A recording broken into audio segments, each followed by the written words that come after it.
Hello friends, કેમ છો બધા? આજે હું તમારી સાથે પેનકેક કેવી રીતે બનાવાય એની રેસિપી શેર કરવા માંગુ છું. પેનકેક એક એવી વસ્તુ છે જે નાનાથી લઈને મોટા સુધી બધાને જ ભાવે તેવું છે.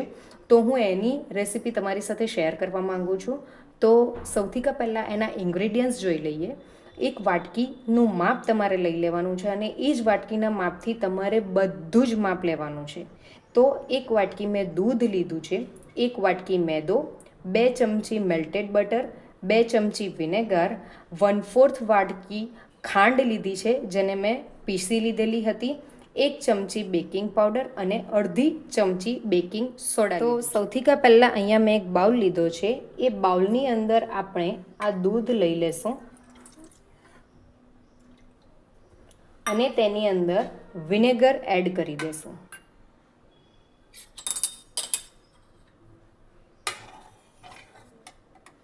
હવે આને 10 મિનિટ સુધી સાઈડ પર મૂકીએ. ત્યાર સુધી આપણે બીજા બાઉલની અંદર બીજી સામગ્રીઓ એડ કરીએ. તેની અંદર સૌથી પહેલાં એક છન્ની લેવાની છે. એની અંદર જે આપણે મેદો લીધો હતો એ મેદો લેવાનો છે અને એ મેદાને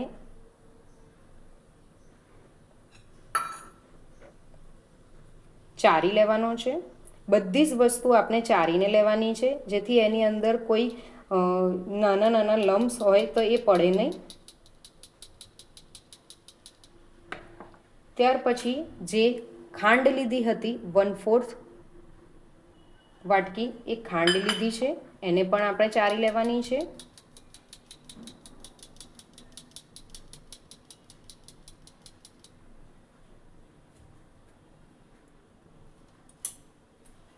હવે તેની અંદર 1 ચમચી બેકિંગ પાવડર અને અડધી ચમચી બેકિંગ સોડા એડ કર્યું છે અને બટર એડ કર્યું છે.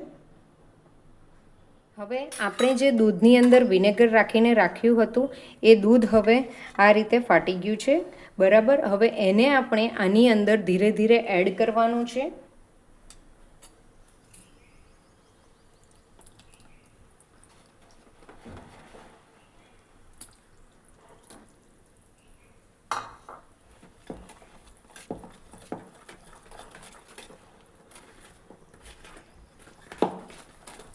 લમ્સ નહીં રહે એ રીતે એને એડ કરવાનું છે.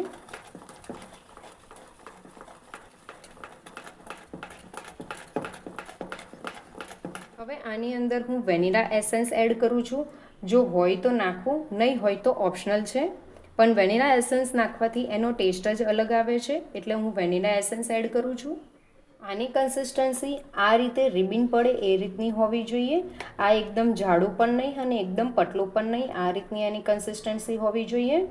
હવે એક નોનસ્ટિક કઢાઈ લેવાની છે અને એ નોનસ્ટિક કઢાઈની અંદર આપણે આ બેટરને એક એક કરીને પેનકેક બનાવવાનું છે. તો આ રીતે પેનકેકને ધીમે ધીમે બનાવવાનું છે.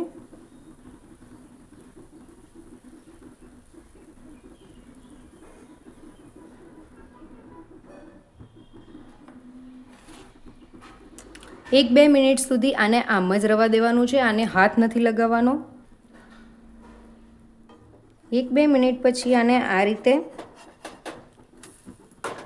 પલટાવી દેવાનું છે અને ત્યાર પછી પણ 1-2 મિનિટ રવા દેવાનું છે.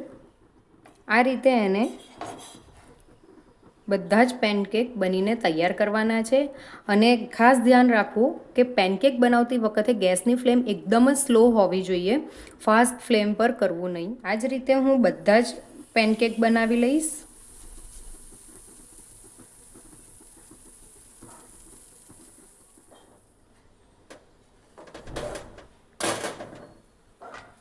તમે જોઈ શકો છો એનો કલર કેટલો ફાઇન આવ્યો છે અને અત્યારે એનામાંથી એટલી મસ્ત એવી સ્મેલ આવી રહી છે કે જોતાં જ મોઢામાં પાણી આવી જાય.